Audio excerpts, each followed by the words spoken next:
கவுன்சிலிங்னா advice பண்றது, கவுன்சிலிங்னா ஒரு solution கொடுக்குறது. இப்படி கவுன்சிலிங்கை பத்தி நிறைய தவறான கருத்துக்கள் இருக்கு. ஸோ கவுன்சிலிங்ல ஆக்சுவலா என்ன நடக்கும் அப்படின்றத இந்த வீடியோல பார்க்கலாம். Hello, this is Sarojini, counselling psychologist. Councillor கிட்ட பேசுறதுக்கும் ஒரு மெச்சூர்டான பர்சன் கிட்ட பேசுறதுக்கும் என்ன வித்தியாசம் அப்படின்னா, இந்த மெச்சூர்டான பர்சன் அவங்களோட எக்ஸ்பீரியன்ஸ்ல எது சரியான முடிவு அப்படின்னு உங்களுக்கு அட்வைஸ் கொடுப்பாங்க.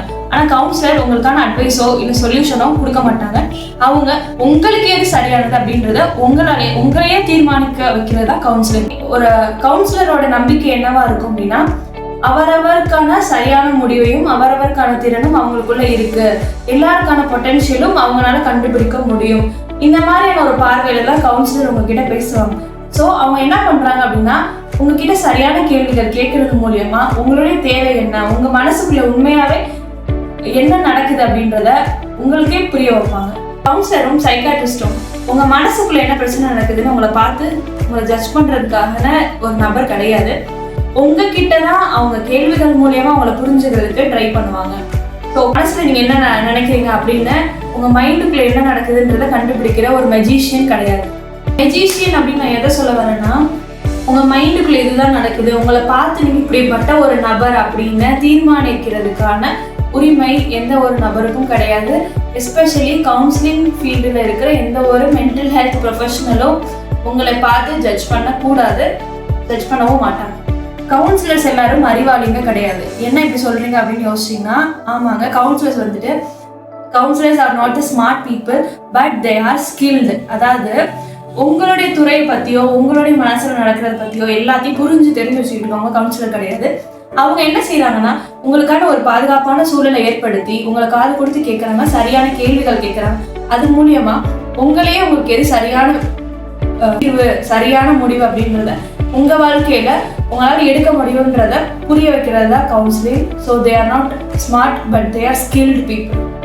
எனக்கு என்னோட வயதுல பெரியவங்க நிறைய பேர் அட்வைஸ் பண்றாங்க, என் ஃப்ரெண்ட்ஸ் எனக்கு காது கொடுத்து கேட்கறாங்க. அப்புறம் எதுக்காக நான் ஒரு கவுன்சிலர் கிட்ட போகணும் அப்படின்னா, நம்ம இவங்க ஃப்ரெண்ட்ஸ் கிட்டையும் நம்ம ஃபேமிலி கிட்டையும் எல்லா விஷயத்தையும் ஷேர் பண்ண மாட்டோம். ஏன்னா அவங்க கூட நமக்கு ஒரு பர்சனல் ஹிஸ்டரி இருக்கு. அதாவது அவங்க கூட நமக்கு ஒரு உணர்வு பூர்வமான ஒரு கனெக்ஷன் இருக்கு இல்லையா? ஸோ நமக்கான காயங்கள் ஏற்படுறதுக்கு அவங்க கூட சில நேரங்கள்ல காரணமா இருந்திருப்பாங்க. நீங்க அவங்க கிட்ட பேசுறதை தாண்டி ஒரு மூன்றாவது நபர் அதுலயே தேர்ச்சி பெற்று ட்ரைனிங் எடுத்து ஒரு நபர் கிட்ட பேசும்போது அவங்களை எந்த இடத்துலையும் குறுக்கிடாம நீங்க சொல்ற விஷயங்களை சரி தப்பு அப்படின்றத தாண்டி அது எந்த இடத்துல இருந்து நீங்க வந்திருக்கீங்க, இதுக்கு மேல நீங்க எங்க போக முடியும் அப்படின்னு அதை அப்ஜெக்டிவ் வியூ அப்படின்னு சொல்லுவோம். அதாவது என்னுடைய உணர்வுகளையும் என்னுடைய எக்ஸ்பீரியன்ஸையும் எந்த விதத்திலையும் உங்க மேல திணிக்காம உங்களுடைய வாழ்க்கைய ஒரு இரண்டாவது பெர்ஸ்பெக்டிவ்ல இருந்து பார்த்து உங்களை கைட் பண்றது. ஆரோக்கியமான உறவுல உங்களுக்கு சேஃப் ஸ்பேஸ் கிடைக்கும். பட் கவுன்சிலிங் ஒரு ப்ராசஸ். இது வெறும் தான் நீங்க புலம்பிட்டு போறது மட்டும் கிடையாது. அது மாதிரி ஒரு மணி நேரத்துலயோ 2 மணி நேரத்துலயோ நான் ஃபுல்லாத்தையும் புலம்புறது மூலியமா உங்களுக்கு ஒரு எமோஷனல் ரிலீஃப் ஒரு டெம்பரரியா கிடைக்குது.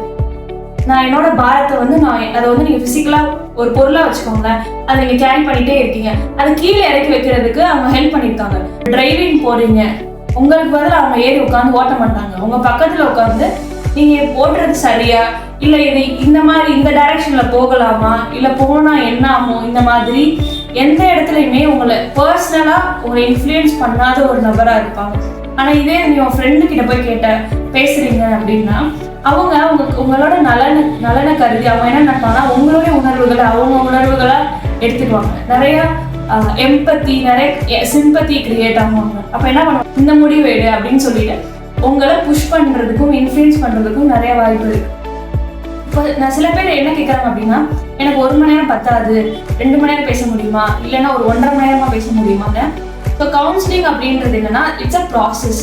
நீங்க ஒரு பிரச்சனைனால கவுன்சிலிங்குள்ள வர சில பேர் இருக்காங்க. ஆனா அந்த ஒரு பிரச்சனை மட்டும்தான் வாழ்க்கையில பிரச்சனையானா கிடையாது. நிறைய உங்களோட எக்ஸ்பீரியன்ஸ் உங்க வாழ்க்கையில இருக்கு.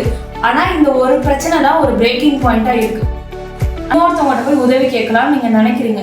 பிரச்சனை வலிக்கிறதுக்கு காரணம் உங்களுடைய கடந்து வந்த பாதைகளா தான் இருக்கும். ஸோ கவுன்சிலிங் அப்படின்றது 1 மணி நேரத்துல பேசினா சரியாகக்கூடிய விஷயம் கிடையாது. ஒரு லாங் ப்ராசஸ். அது உங்களுடைய பிரச்சனைகளை பொறுத்து அந்த டைம் மாறுபடும். ஸோ சில பேருக்கு 3 செஷன்லையோ 5 செஷன்லையோ முடிகிறதுக்கான வாய்ப்பும் இருக்குது. இப்போ சில பேர் வருஷக்கணக்காக தெரப்பியில் இருக்கிறவங்களும் இருக்காங்க. இதுக்கு காரணம் அவங்க எந்த நோக்கத்தோட நீங்கள் கவுன்சிலிங்க்கு வரீங்கன்றதை பொறுத்து இருக்கு. இப்போ வாழ்க்கையில் ஒரு சின்ன விஷயம் தான் பிரச்சனை, இதில் மட்டும் எனக்கு முடிவு எடுக்கிறது குழப்பமாக இருக்குது அப்படின்னா உங்களுக்கு வந்து ஒரு 3-5 செஷன்லேயே முடிஞ்சுறதுக்கான பாசிபிலிட்டி இருக்கும். ஆனால் சில பேர் நானாவே ஃபீல் பண்ணல அப்படின்னு சொல்லிட்டு அவங்களோட நீடை கண்டுபிடிக்கிறதே அவங்களுக்கு பெரிய ப்ராசஸாக இருக்கும். So it takes time for other people. யாருக்கிட்ட நீங்கள் கவுன்சிலிங் எடுத்துக்கலாம் அப்படின்னு பார்க்கலாம். நீங்கள் கவுன்சிலிங் போகிறீங்கன்னா அட்லீஸ்ட் காலேஜி பேக்ரவுண்டில் இருக்கணும். அதாவது அவங்க ஒரு மாஸ்டர்ஸ் டிகிரியோ அதுக்கு அடுத்து அவங்க டிப்ளமோவோ பண்ணியிருக்கணும். எதுக்காக அப்படின்னா ஒரு எக்ஸ்பீரியன்ஸ்ல இருந்து மட்டும் ஒருத்தவங்களால கவுன்சிலிங் பண்ண முடியாது. அவங்க வாழ்க்கையில் நடந்த பர்சனல் எக்ஸ்பீரியன்ஸ், என் வாழ்க்கையில் நான் நிறைய கஷ்டத்தை அனுபவிச்சிருக்கேன், சந்திச்சிருக்கேன். இப்போ நான் வந்து ஒரு தைரியமான நபராக மாறிட்டேன், நான் இப்போ ஒரு தைரியமான நபராக மாறிட்டேன் அப்படின்றதுனால மட்டும் இன்னொருத்தவங்களுக்கு அவங்க கவுன்சிலிங் கொடுக்க முடியாது. ஏன்னா நம்ம முன்னாடியே பார்த்த மாதிரி கவுன்சிலிங் அப்படின்றது அட்வைஸ் பண்ணுறதோ எக்ஸ்பீரியன்ஸ் ஷேரிங் மட்டும் கிடையாது. இது ஸ்கில், இதுக்கு அவங்க ட்ரைனிங் எடுத்துகிட்டு வந்திருக்காங்க இல்லையா. ஸோ இதில் கவுன்சிலிங் ஸ்கில்ஸ் நிறையா தேவைப்படும். ஸோ நீங்கள் கவுன்சிலிங் போகணும்னு நினைக்கிறீங்க அப்படின்னா அவங்க என்ன படிச்சிருக்காங்கன்றதை கேட்டு எடுத்துக்கிறது உங்களுக்கு ஹெல்ப்ஃபுல்லாக இருக்கும். ஒரு கவுன்சிலிங் செஷன் போகிறேன் அப்போ எனக்கு எவ்வளவு மணி நேரம் கொடுக்கப்படும் அப்படின்ற கேள்விகளும் இருக்குது. ஸோ ஒரு கவுன்சிலிங் செஷன் மினிமம் 45 நிமிஷத்துலேருந்து 1 மணி நேரம் வரைக்கும் இருக்கலாம். சில பேர் வந்து வர்றதுக்கு முன்னாடியே நான் உங்ககிட்ட சொல்ல போகிற விஷயத்தெல்லாம் யார்கிட்டையும் சொல்லிடாதீங்க அப்படின்னு நிறைய பேர் ஒரு பயத்தோட உள்ள வருவாங்க. ஸோ இதில் என்னன்னா கவுன்சிலிங் கொடுக்குற எல்லாருக்குமான ஒரு காமன் ரூல் என்ன அப்படின்னா கவுன்சிலிங் வர நபர் என்ன சொன்னாலும் அதை வெளியே சொல்லக்கூடாது. அதை வந்து கான்ஃபிடென்ஷியாலிட்டி அப்படின்னு சொல்லுவோம். அதனால கவுன்சிலிங் ரூம்குள்ள நடக்கிற விஷயங்கள் வந்து அந்த கவுன்சிலருக்கும் அந்த கிளைண்ட்டுக்கும் இடையில மட்டும்தான் இருக்குமே தவிர மூன்றாவது நபருக்கு போகாது. அவங்க அதை ரெக்கார்ட் பண்ணி மட்டும் வச்சிருப்பாங்க. எதுக்காக அப்படின்னா நீங்க நெக்ஸ்ட் செஷன் வரும்போது உங்களை ஃபாலோ பண்றதுக்காக அவங்க என்ன டிஸ்கஸ் பண்ணாங்கன்றது மட்டும் அவங்க நோட்ஸா எடுத்து வச்சிருப்பாங்க, தவிர மற்றவங்களுக்கு அதை காட்ட மாட்டாங்க.